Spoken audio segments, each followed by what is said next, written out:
प्रतिबंध, पाबंदी यानी पूरी तरह से रोक। और जब किसी चीज पर रोक लगती है तो निकाला जाता है उसका समाधान। सरकार अक्सर प्रतिबंध लोगों के हित के लिए लगाती है, लेकिन प्रतिबंध ही अगर लोगों की जान लेने लग जाए तो क्या कहिएगा? छूट दीजिएगा या और सख्ती कीजिएगा? नमस्कार, आज की खबर में आपका स्वागत है। मैं हूं आपके साथ शिखा मेहरोत्रा।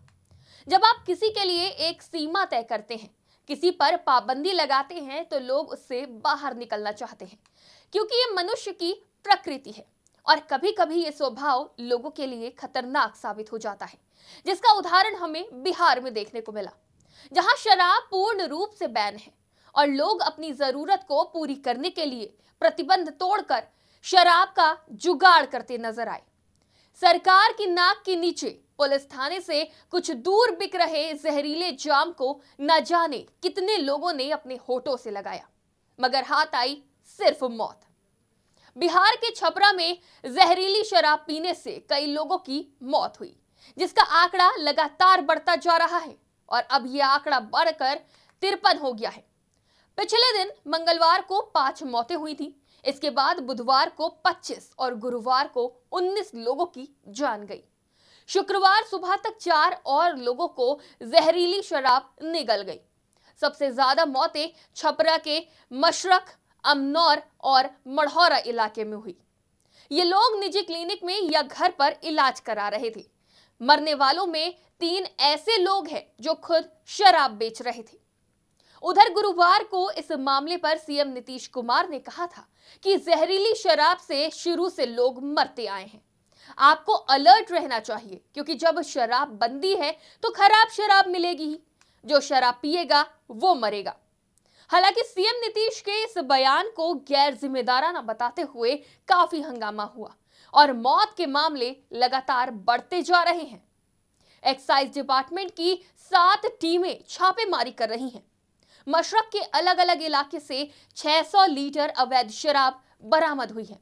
अब तक 48 घंटे में 150 लोगों को गिरफ्तार किया गया। अब इस जहरीली शराब कांड में नया खुलासा हुआ है। यहां थाने में जब्त स्प्रिट के कंटेनर से बड़ी मात्रा में स्प्रिट गायब है।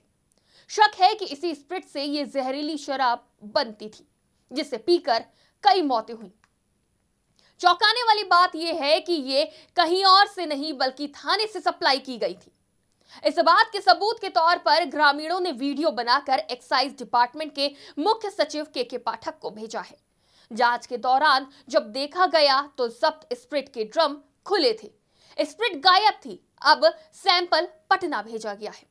जिन लोगों ने शिकायत की, उन्होंने कहा कि वहीं से चौकीदार और पुलिस की मदद से थाने से स्प्रिट की सप्लाई धंधेबाजों को की गई।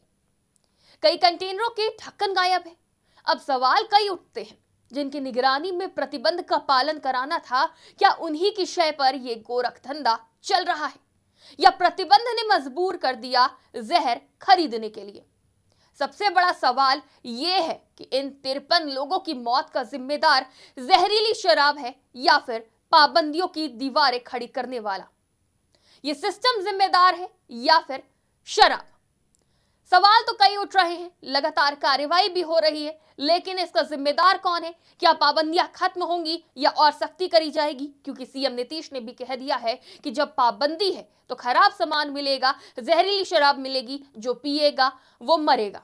तो क्या ये पाबंदियों की दीवार खड़ी करने वाला सिस्टम जिम्मेदार है, या फिर खुद आप जिम्मेदार है कि आपने अपनी शराब की लत को दूर नहीं किया? शराब की लत के चलते आपने जहर को अपनाया, मौत को गले लगाया।